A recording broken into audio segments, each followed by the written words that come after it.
Students, welcome to Sunil's tutorial. I'm Sunil Mirwani and today we'll be doing this chapter called as chemical kinetics. Now, chemical kinetics. What do I understand by chemical kinetics? Definition.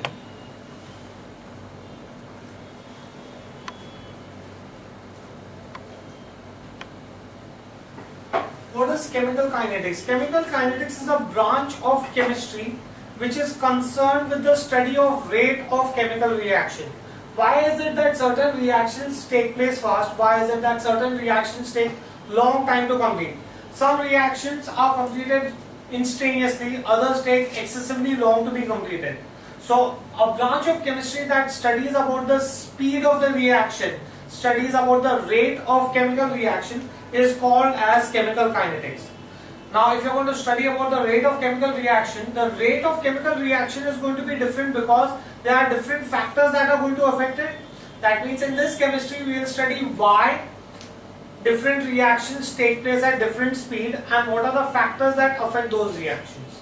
Right? So, what is chemical kinetics? It is a branch of physical chemistry.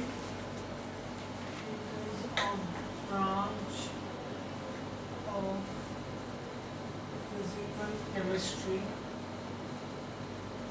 which is concerned with the study of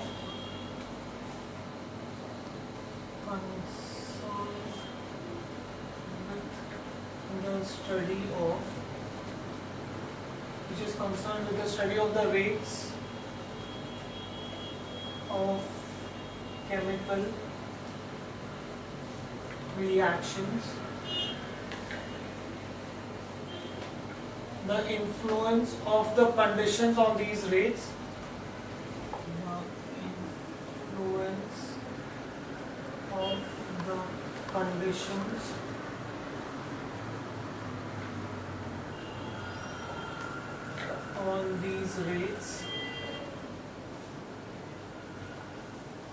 and the explanation of the mechanism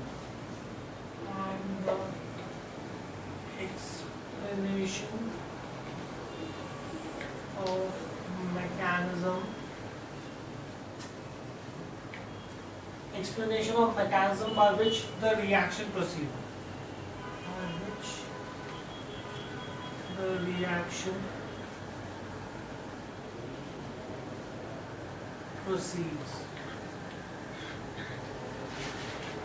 So here in chemical kinetics we study why a certain reaction takes place fast, what are the factors that influence it. Right? Now when we talk about chemical reaction, in general there are three types of chemical reaction. Very fast reaction, very slow reaction and moderately slow reaction. When we talk about chemical reactions can be classified into three types. So I can say that types of chemical reaction.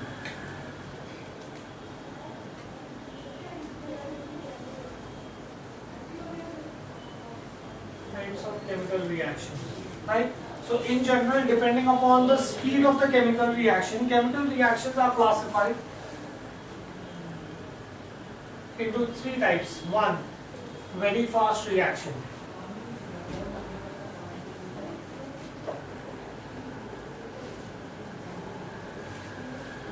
Right? What are very fast reactions? These type of reactions occur almost instantaneously. Right?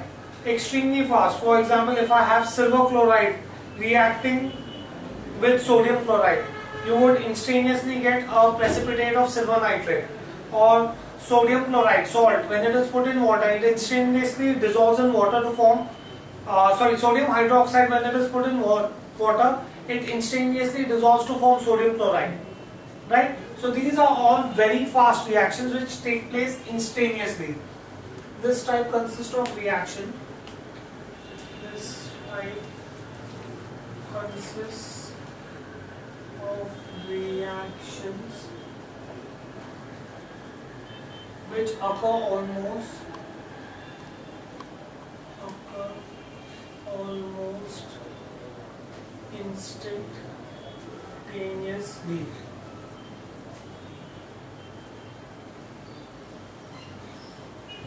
Right?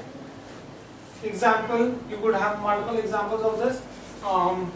As I gave you, you could have, say, Example, silver nitrate reacts with say sodium chloride to give you silver chloride plus sodium nitrate. Instantaneous reaction, right? Now, in these types of reaction, the reaction takes place between ions and they are also called as ionic reactions, right? And that is the reason why these reactions are very fast, right? These reactions are so fast that it is difficult to measure the velocity of these reactions. Why are these reactions very fast? Because they take place in the form of ionic reaction. They are already in ionic form and the ions react with each other, and that is the reason why these reactions are very fast. I can say that in such cases the reactions take place between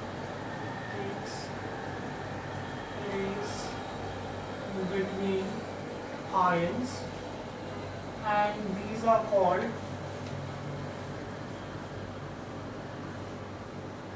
ionic reactions, right? Ionic reactions are very fast. Ionic reactions are very fast. If I were to tell you actually how fast they are, the reactions would take place, would require time of 10 to the power of minus 12 to minus 15 seconds. So extremely fast, right? The reactions are very fast, and hence it is difficult to measure the velocity of these reactions. So these are called as very fast reactions. The other kind of reactions that you have is very slow reactions.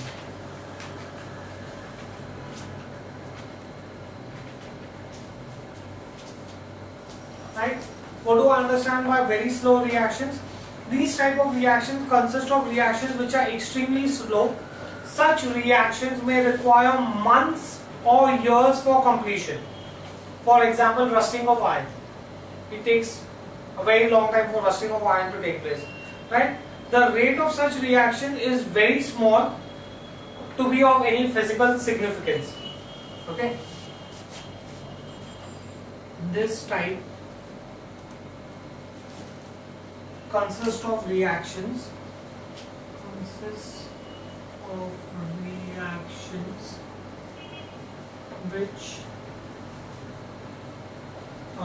reactions which occur at a very slow rate,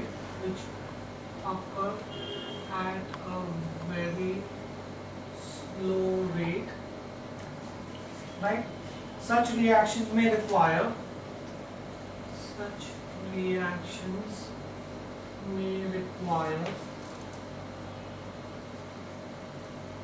months or years for their completion.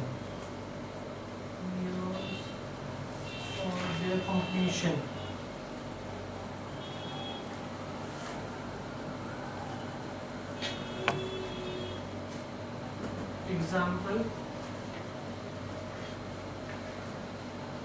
rusting of iron.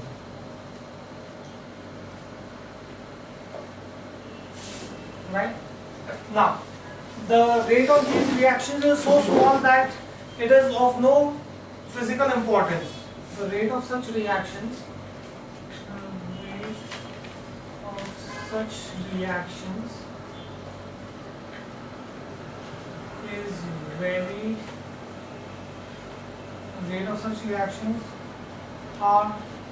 are very small and are not of any physical importance.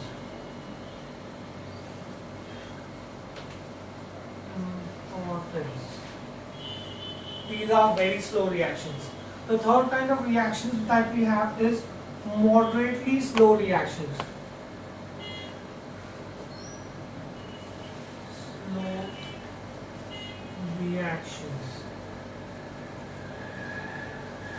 Now, what are moderately slow reaction?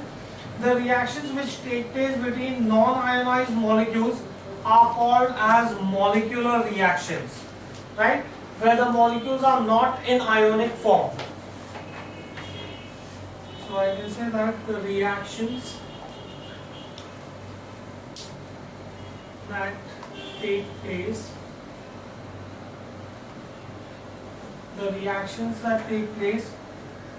between non-ionized molecules are called molecular reactions, right? Now, for example, I could give you an example that when cane sugar is, example, let's consider cane sugar C12H22O11 is dissolved in water, right? You would get glucose and fructose, C6H12O6 plus C6H12O6. This is cane sugar, this is glucose and fructose, right? Now, these are called as molecular reactions. Now, molecular reactions proceed at a rate where the velocity can be measured. Very fast reactions, well, they are so fast that velocity cannot be measured. Very slow, the velocity is so less that there is no point measuring them. Moderately slow, here the reactions occur at a rate where the velocity can be measured, and the velocity can be determined from time to time by using definite scientific procedures, right? Hence, here what we are going to study is molecular reactions that take place between non-ionized molecules, right? The molecular reactions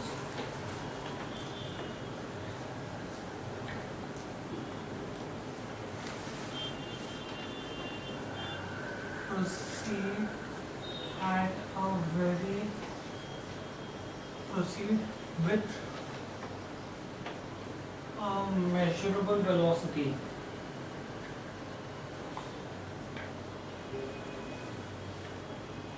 I can find out the velocity of this, right? The velocity can be determined from time to time. Velocity can be determined from time to time. Velocity can be determined from time to time by following definite scientific procedure. By following definite scientific procedure.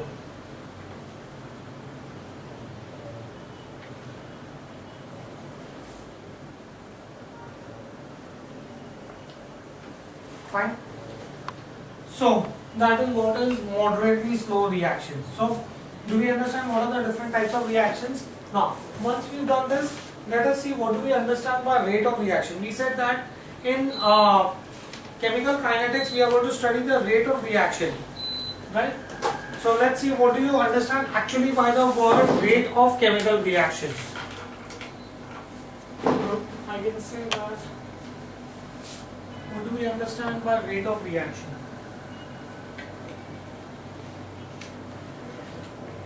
In simple language, rate of reaction is the speed at which a reaction occurs. Rate of reaction can be defined as the change in the concentration of the reactants or products per unit time. How much will the concentration of the reactants or the products change per unit time is called as the rate of reaction. Per unit time, how much of the reactant would get converted into product, or how much of the product would get converted back to reactant if it is a reversible reaction. So what is rate of reaction? Rate of reaction is defined as the change in the concentration of reactants or products per unit time. Right? If this is the rate of reaction, what do I understand by average rate?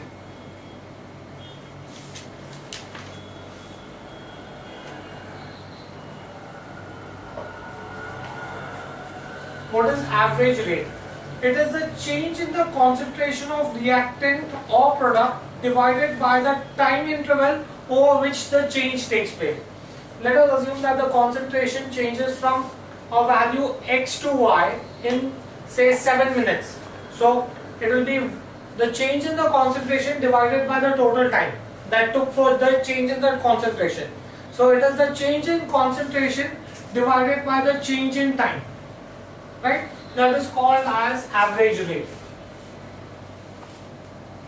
Is defined as the change in concentration of a reactant or product divided by the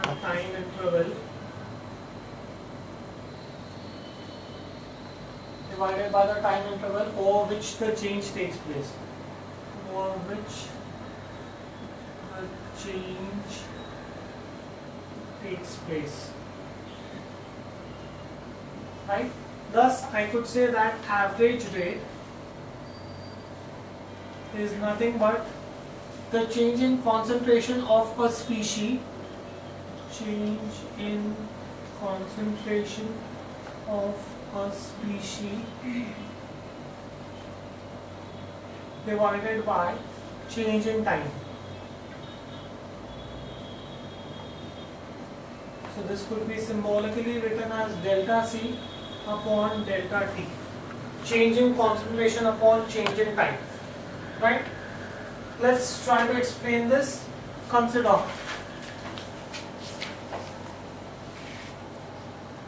the reaction where A changes to B. Right? Now, what will be the average rate of consumption of substance A? Average rate of consumption of substance A will be nothing but consumption is going to be nothing but change in active mass of A upon change in time. The negative sign indicates that the active mass of A is going to go on reducing. Right?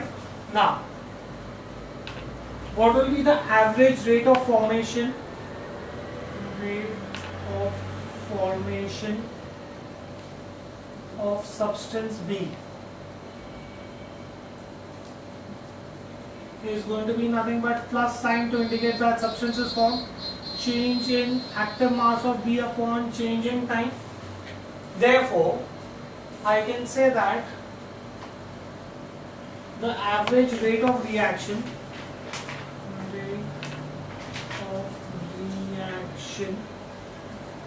is negative delta change in concentration of A upon change in time, which can also be written as positive delta change in concentration of B upon change in time, either one of the two. Right? In this reaction, there is a decrease in the concentration of the reactant, hence the negative sign. But on the other hand, there is an increase in the rate of the product B. Thus, rate of reaction is either decrease in concentration of the reactant per unit time or increase in the concentration of the reactant per unit time. That's the reason why we say change. Now, how do I measure this? What is the unit for this? Unit is active mass, moles per liter per time. Active mass is moles per liter, change in time so per time. So therefore I can say that This can also be written as molarity per time. Moles per liter is also molarity, right? Do we get this in here? So this is what is your units for average rate of reaction, right? Do we get this in here? Next, what do you understand by instantaneous rate? Instantaneous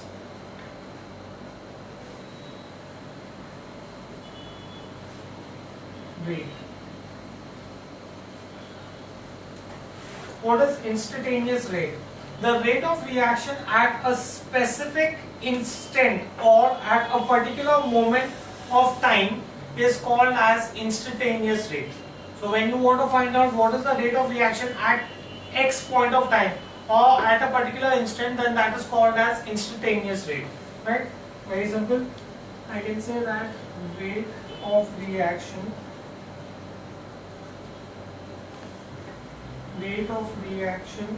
at a specific instant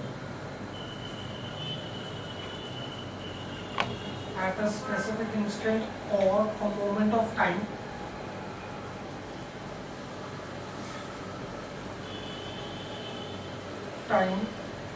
is called instantaneous rate. Right, do we get this in here? So for determination of instantaneous rate of reaction, change in concentration of reactant or product at different time intervals has to be measured. You need a graph for change in concentration of reactant or product over a given time interval. Based on that, at any instant you can find out what will be the rate of reaction. So I can say that for determination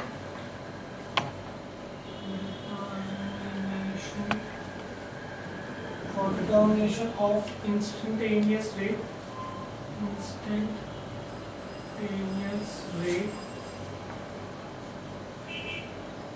of reaction, the change in concentration of reactants or product,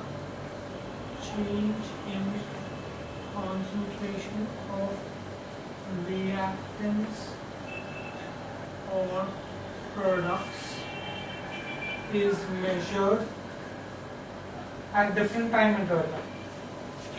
At different time intervals is measured. Different time interval is measured. Right? That's how you find out instantaneous rate. Right? So in the beginning, the changes in the concentration are relatively faster, and then they become slow. In the beginning, the changes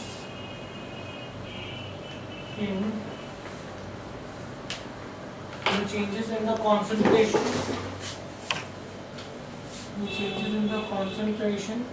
are relatively faster.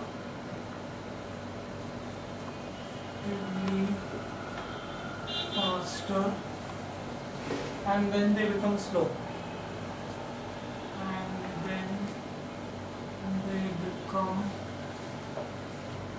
slow, I could show you this with the help of a graph. For example, if I drew a graph of concentration of reactants with respect to time, where I will take time on the x-axis, time t on the x-axis, concentration of reactants on y-axis, right? And if I draw a graph, you will see that the initial change is less and then they become relatively slow, right? So if I want to find out what is the rate of reaction at a particular instant t1, right? What I'm going to do is, I'm going to go up to the graph from t1 and draw a tangent at that point, right? A tangent is drawn at time t1, and that's how you would come to know. This is I'm showing you with respect to reactant. I could show you the same graph with respect to product also. I could have a graph of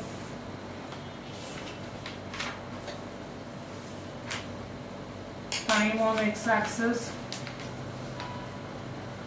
and concentration of product on y-axis, in which case product is being formed. So this is how it will be. So at time interval t1, now again I will draw a tangent at this point,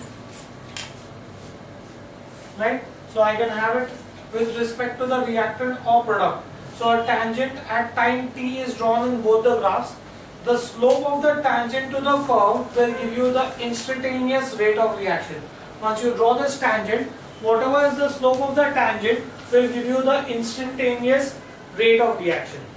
So how do you find out the instantaneous rate of reaction?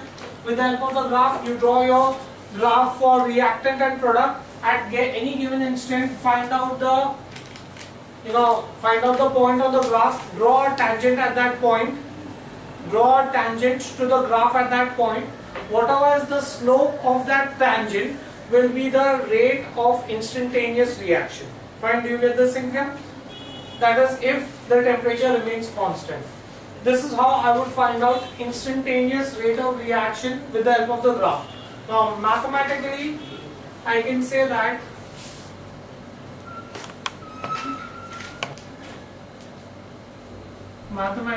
instantaneous rate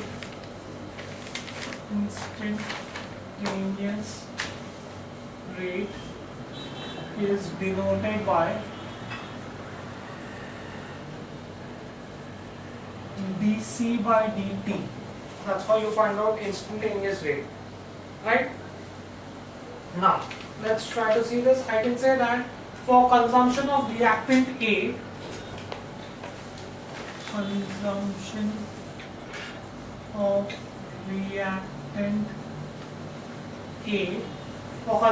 reactant A, at time t,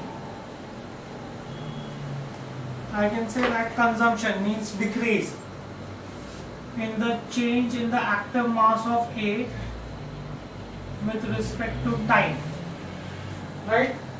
And I can say instantaneous rate of formation,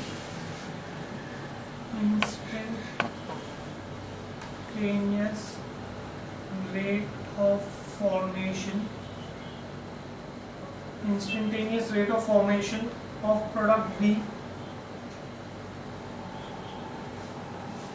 at time t will be nothing but formation, so positive change in concentration of B with respect to time, right? Therefore I can say that the instantaneous rate of reaction at a given time, instantaneous rate of reaction at a given time t will be nothing but minus dA by dt, which will be equal to d active mass of B by dt, right? Now how do I write a general formula for instantaneous rate of reaction? I can say that for a general reaction,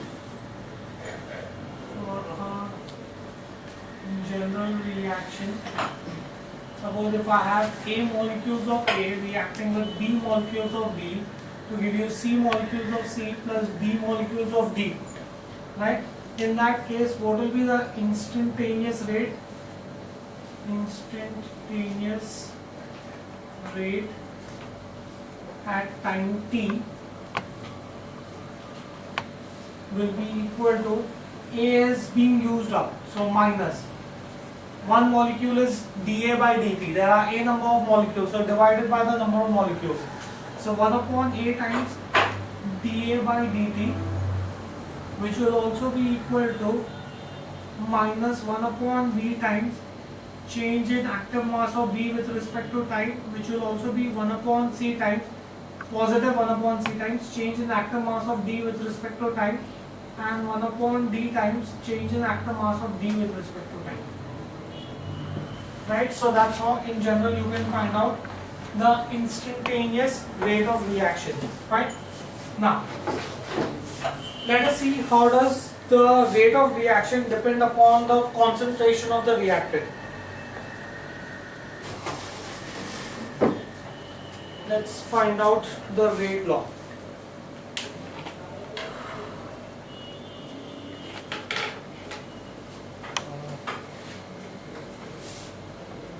Right? Let's find out the rate law. I can say that consider a general reaction. Consider a general reaction. Let's consider a general reaction that A times A plus B times B gives you product. Right?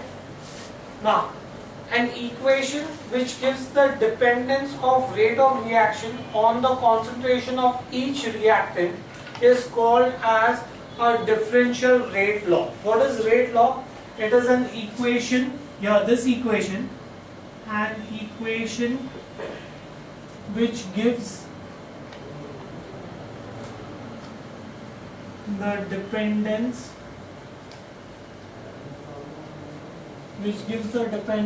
of rate of reaction rate of reaction which gives the dependence of rate of reaction on concentration of each reactant is called differential rate law.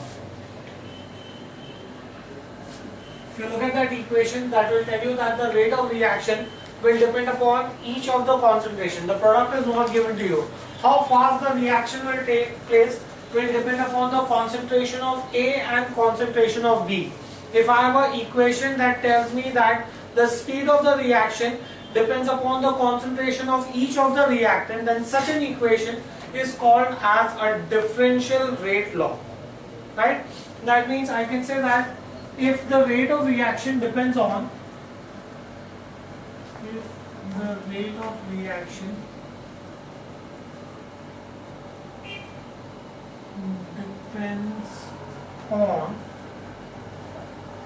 active mass of A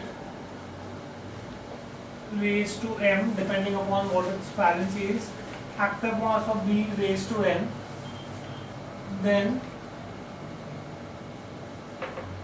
I can say that rate is directly proportional to active mass of A raised to m into active mass of B raised to n. Right? So I could say that rate, now we already found out that the instantaneous rate of reaction is nothing but minus 1 upon A, because A is being used, dA by dt. Convert proportion rate, I am substituting as minus 1 upon A dA by dt. Convert proportionality to equality, so you multiply by K, A raised to m into B raised to n. Right? Where K is a constant and it is called as the rate constant or specific reaction rate constant, whose value will depend upon temperature. Right? I can say that where K is a constant and is called rate constant or specific reaction rate constant, specific reaction rate constant, specific reaction rate constant whose value depends upon temperature. Value depends upon temperature. Right? Now, if all the concentrations are unity, all the concentrations are unity, then K will be equal to 1, right? Now in this particular equation, the exponents m and n are not necessarily equal to, the number of moles of, that is the stoichiometry constants A and B. Remember we wrote the equation, guys, A and B, right? A and B are the stoichiometry constants. M and N need not necessarily be equal to A and B, right? So I can say that the exponents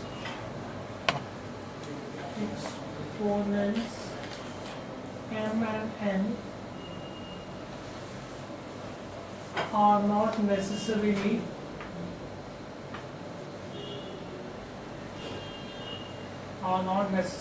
equal to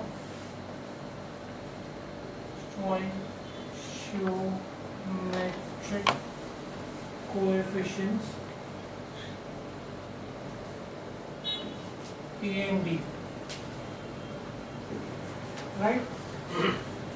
Now, for a simple reaction, M and N are small integers, while for a complex reaction they could be 0, negative or any fraction.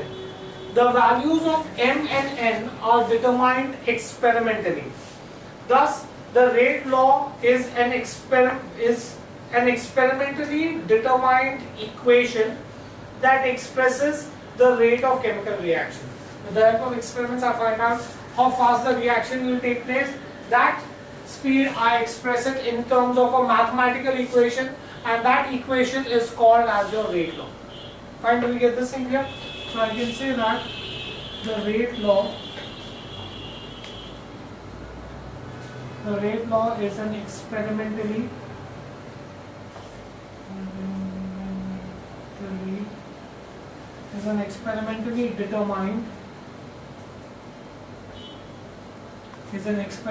determined equation that expresses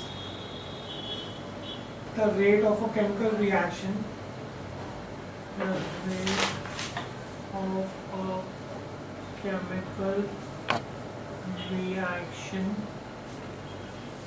in terms of molar concentration,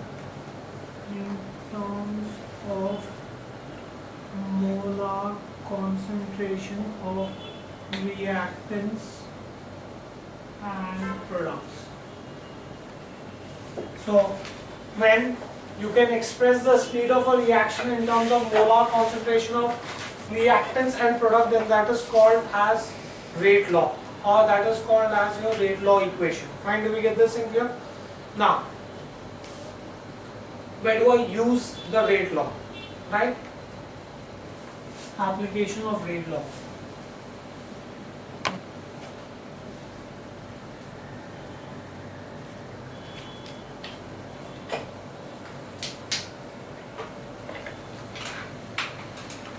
Where do I use the rate law?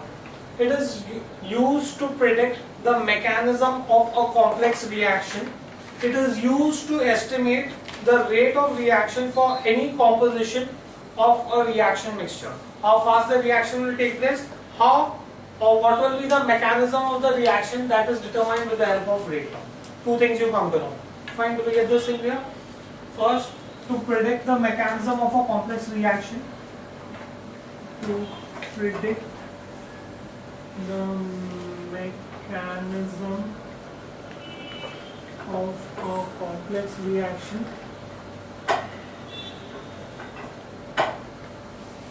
the mechanism of a complex reaction. And second, to estimate the rate of reaction.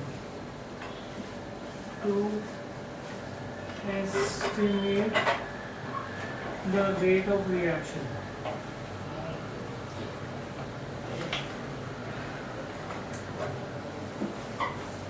To estimate the rate of reaction for any composition of reaction mixture.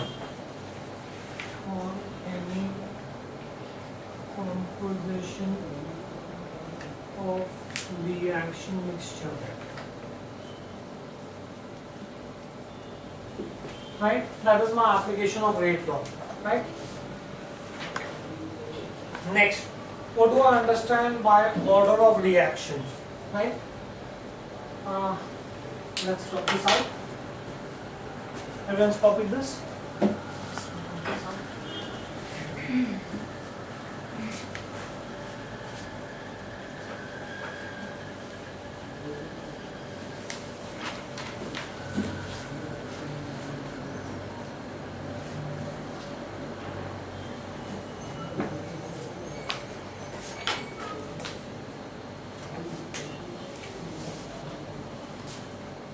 What do we understand by order of reaction?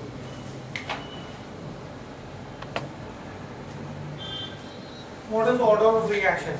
Order of reaction with respect to reactants is called as the partial order, and it is defined as the exponent to which the concentration term of that reactant in the rate law is raised. Right, guys? Can you just see the rate law equation? K raised to m, B raised to n. The exponent m determines the order of reaction, m and n. Right? Do you understand that? In simple language, it means that it is the exponent to which the concentration terms of the reactant of the rate law is raised. Fine, do we understand this? So I can say order of reaction with respect to each reactant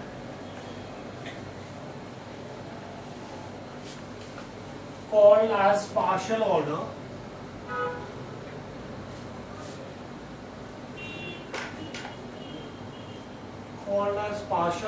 is defined as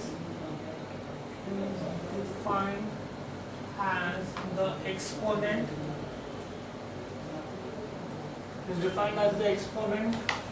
to which the concentration term of that reactant in the rate law is raised.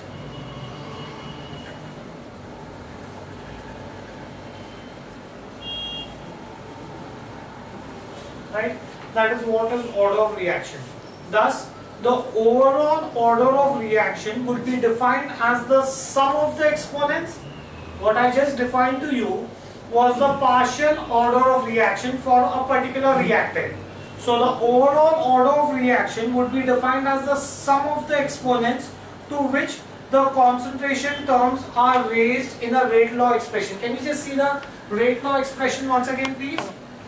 Here, if I want to say what is the partial order of the reaction of A, it will be M. The partial order of reaction of B will be N. And the order of reaction for the entire reaction will be M plus N. What is partial order? It is the exponent to which a particular reactant is raised. The exponent to which a particular reactant is raised. And the order of the complete reaction is the sum of the exponents. If I add M and N, the sum of the exponents would give me the order of the reaction. Can you just write this down, please? The overall order of reaction. The overall order of reaction is defined as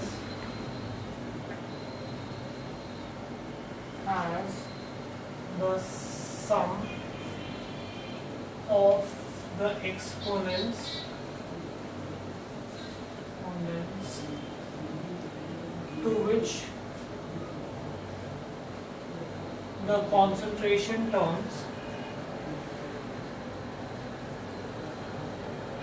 in the rate law expression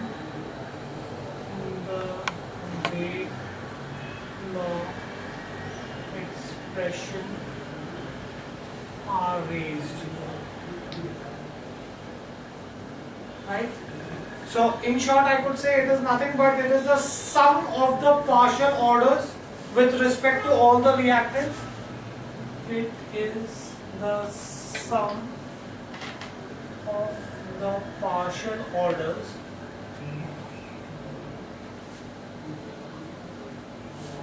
with respect to all the reactants. With respect to all the reactants. Right? So that is what is order of reaction. Right? So order of reaction has always to be determined experimentally. I just cannot say that yes, this is the order of reaction. It is always determined experimentally. Let's show you this with the help of an example. Consider that reactant A gives you a product. Right? In that case, the rate of the reaction will be equal to K times active mass of A. There's only one A here. Right? Now this reaction is called as the first order. Is first order as rate of reaction is proportional to the first power of the concentration of the single reactant. Here what is the exponent, guys? Exponent is 1. What is the exponent of the concentration? The exponent of the concentration is 1. Therefore it is called as the first order reaction. Fine, do we get this in here? So I could say that the reaction is first order. The reaction is first order. The reaction is first order as rate of reaction is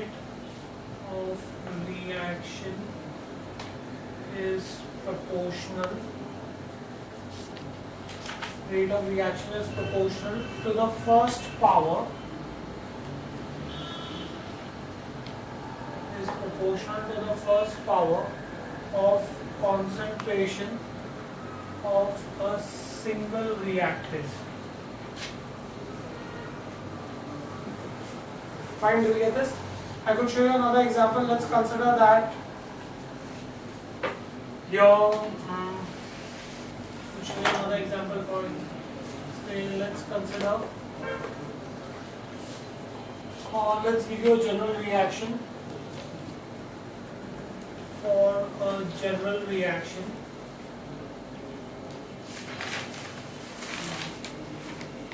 suppose if I have A molecules of A plus B molecules of B give me C molecules of C plus D molecules of D, then the rate law, as per the rate law, the rate of reaction will be equal to K times active mass of A raised to M into active mass of B raised to N, right? And the overall order of reaction, I explained this to you right in the beginning, order of reaction is going to be M plus N. So order of reaction, overall order of reaction is going to be nothing but the sum of the exponents of the concentration, right? Now, the order of reaction is an experimentally determined quantity and always defined in terms of the concentration of the reactant. You cannot just say, okay, yes, this is the order of the reaction. It is always determined experimentally. Many reactions could be of first order or second order or third order. However, a reaction with higher order higher than 3, are unknown, and such reactions occur in 2 or 3 elementary steps. So generally the reactions that you will have will either be first order reaction, second order reaction, or sometimes third order reaction. If a reaction is greater than third order, then it will not occur in one step, but it will occur in multiple steps. Right? Do we get this in here? And in multiple steps it will occur as either a first or a second order reaction. Now, I could also have a reaction with no order, zero order. Let's try to see this. Reaction with no order. Let's consider hydrogen gas reacts with bromine gas to give you hydrogen bromide gas, 2HBr gas, right? Hydrogen combines with bromine to give you HBr, right? So in that case, by rate law, if I apply rate law to this, I can say rate of the reaction will be equal to K times active mass of hydrogen gas into active mass of bromine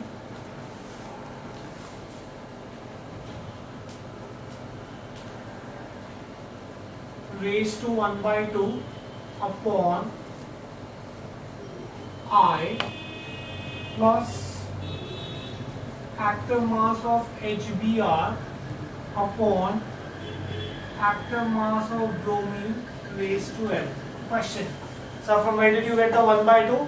Experimentally. I already told you that the rate law equation is experimentally determined. What does M and I stand for? M is a constant and I is the intensity of light.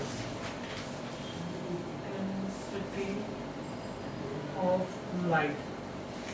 Now if you look at this reaction has no order. Look at the numerator. There is no raised to M or N.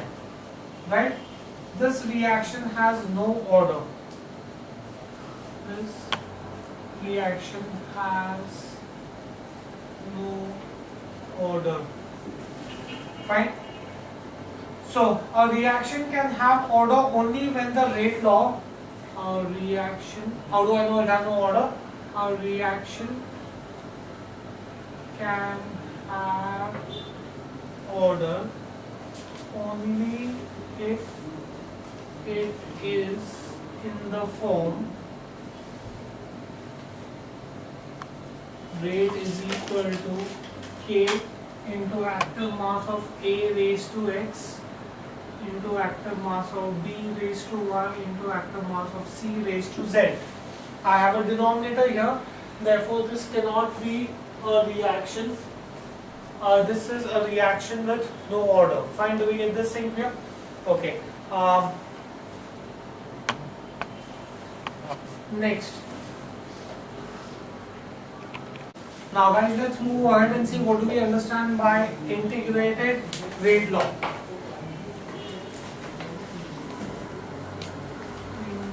Integrated rate law.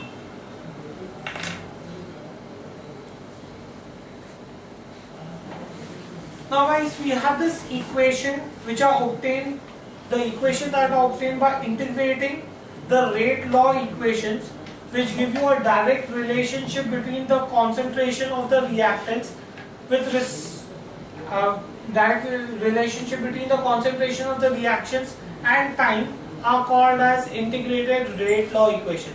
In simple language, if I integrate the rate law equation, what I get would be called as integrated rate law equation. Question. Why would I do that? Because by integrating the rate law equation, I would get a direct relationship between the concentration and time.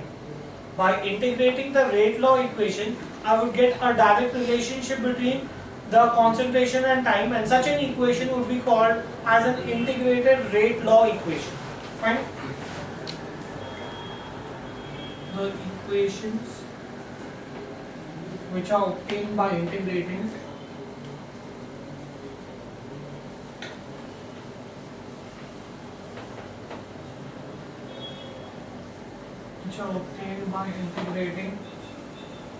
the differential rate laws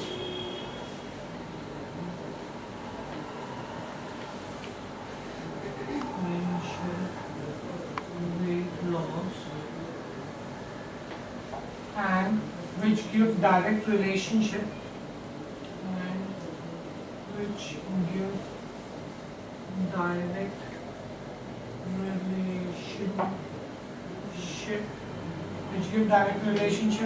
between concentration of the reactants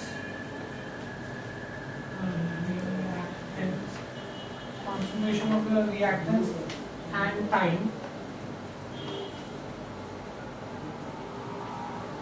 are called integrated rate law. Fine, do you understand what are integrated rate law? Now, How do I find out the integrated rate law for a first order equation? Let's derive an expression for integrated rate law for a first order equation. Integrated rate law for a first order reaction.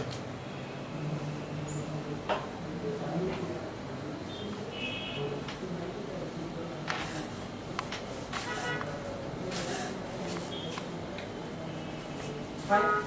Now, a reaction in which the rate of the reaction depends on the first power of concentration of a single reactant is called as a first order reaction. We just saw this, guys. I'll just write this definition down. A reaction in which the rate depends on first power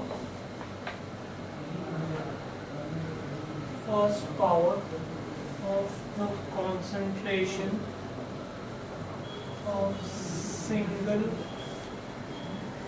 reactants is first order reaction.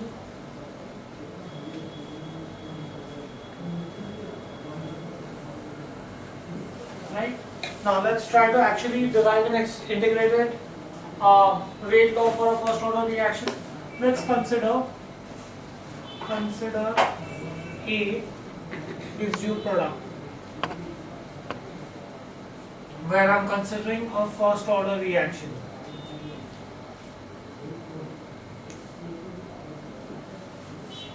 Therefore, what will be the differential rate law? Differential rate law is given by minus dA by dt is K times active mass of A. That will be my differential rate law for a first order reaction, where A stands for concentration of unreacted A at time t, concentration of unreacted A at time t, and minus dA by dt is the rate of reaction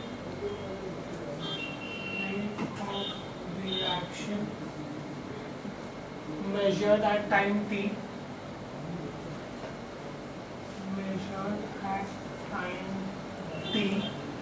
at which A is converted to product.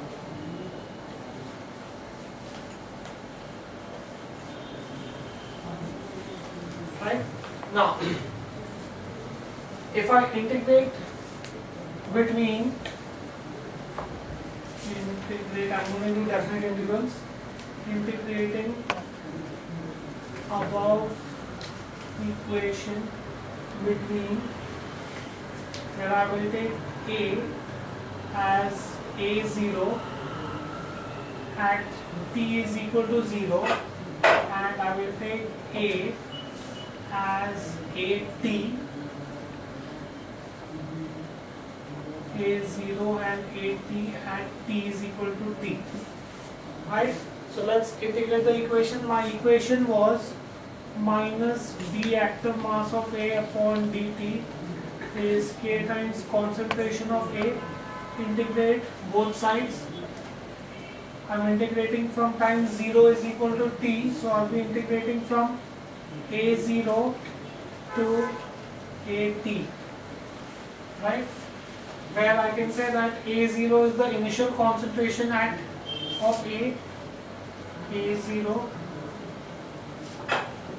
is the initial concentration of A at t is equal to 0, and AT is the concentration of A at that remains unreacted T. Fine. Now,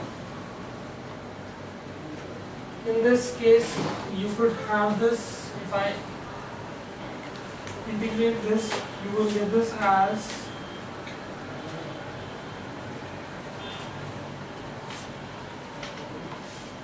I have dt here and a. So if I cross multiply, this will be integral of a0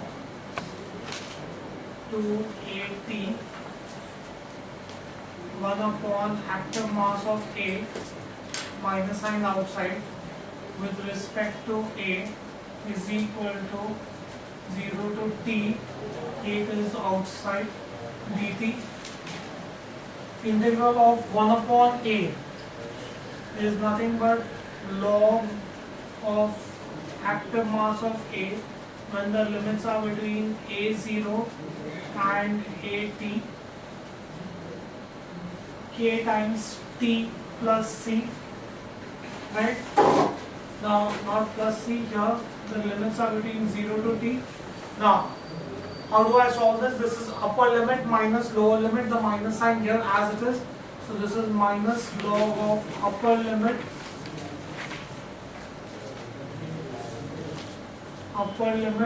minus log of lower limit.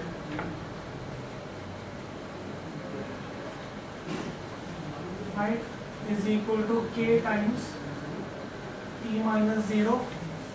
So log A minus log B is nothing but log A upon B minus sign as it is.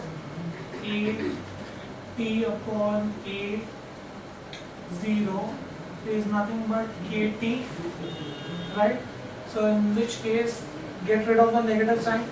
Now if I have to get rid of the negative sign, I'll have to reciprocate. Moreover, there is nothing given in the base. That means this is log to the base e. I want to convert from log to the base e to log to the base 10. The conversion factor is 2.303. To convert from base e to base 10, I am going to multiply by 2.303 log. To remove the negative sign, I am going to reciprocate this. A0 upon AT is KT. Therefore, I can say T is 1 upon K. Sorry, K is 1 upon T. Or I could say this as 2.303 upon T log A 0 upon AT to the base 10. That is going to be my integrated first order reaction. Fine. Now, this particular reaction can be written in different forms.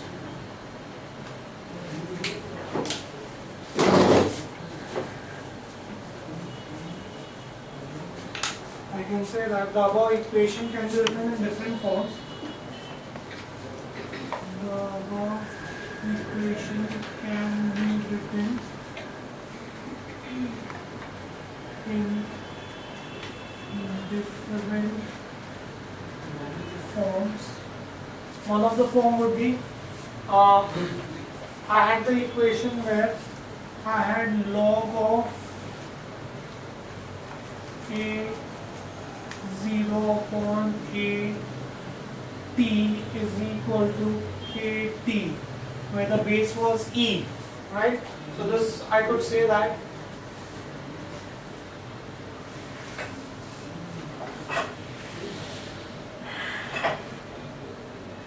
active mass of A0 upon concentration of AT is E raised to KT. Therefore, I can say active mass of A or concentration of AT is concentration of A0 upon E raised to KT. Therefore, I can say AT is nothing but A0 E raised to minus KT. This is one more form of representing the same equation. Now, if the initial concentration of A,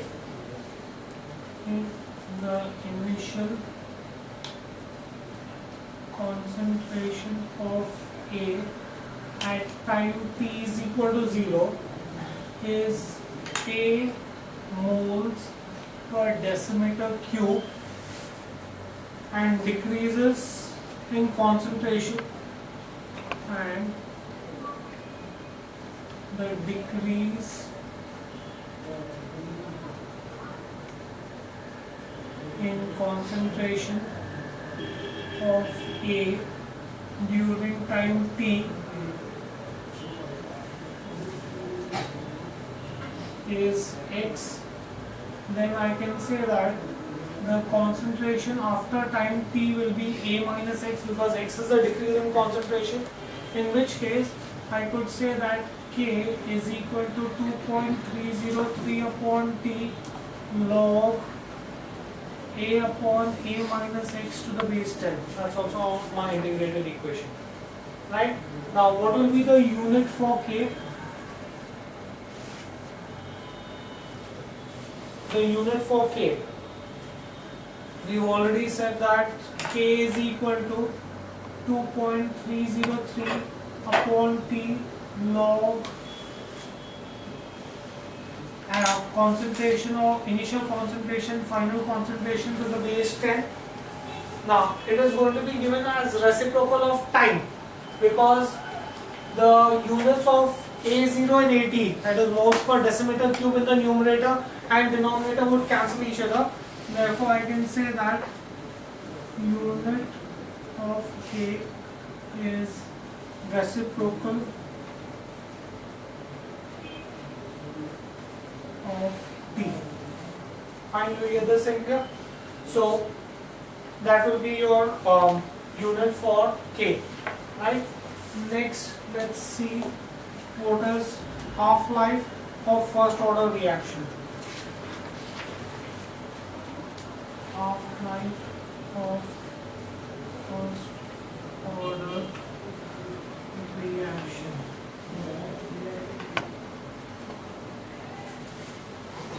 Now, we already know from radioactivity what is half-life period. Half-life period, it is the time taken for the reactant to reduce to half of its initial value. I'll first write what is half-life. Half-life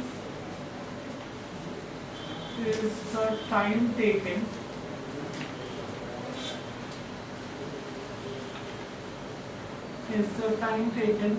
for the reactant concentration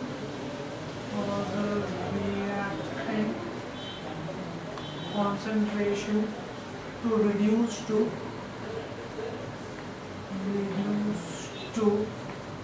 one half of its initial value. One half of its initial value. Right? That is what is half-life period. Now, for a first order reaction,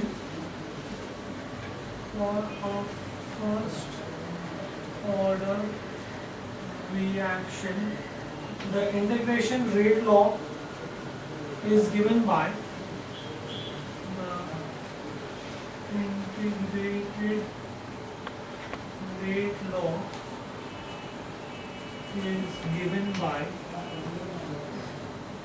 K is equal to 2.303 upon T log of concentration at initial concentration upon final concentration to the base 10, right? Where A0 we know is the initial concentration and AT is the final concentration. A0 is the initial concentration of the reactants. Initial concentration of reactants, and AP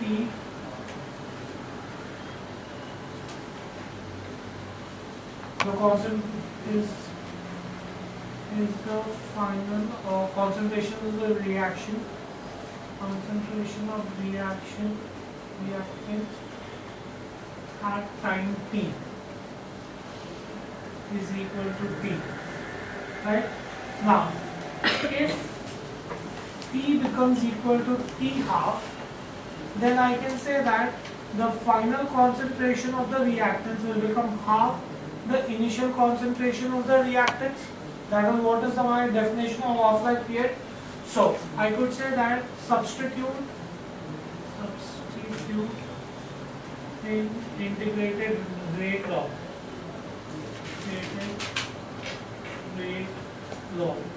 If I substitute in integrated rate law, I will get K is equal to 2.303 upon T log of A, and instead of AT I will write A0 upon 2 to the base 10, right? This can be written as A0 will get cancelled. This will be K is equal to 2.303 upon T log 2 to the base 10. Denominator becomes numerator, but log 2 to the base 10, right? T will become T half, right?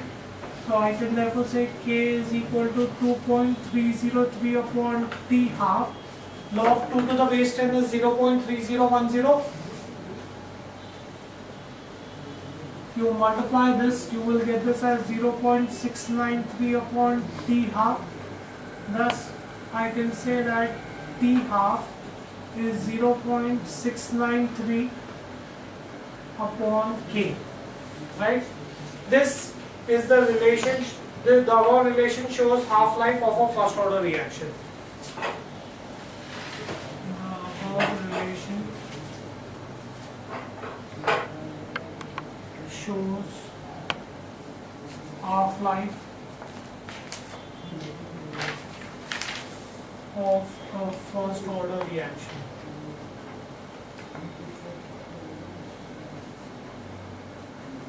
Is constant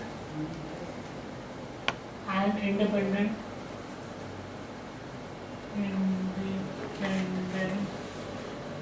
of reactant concentration. You will see that the equation as K does not have reactant concentration at all. So irrespective of the reactant concentration, the half-life here will remain the same, right? Okay, we'll stop this here for the day. Thank you very much.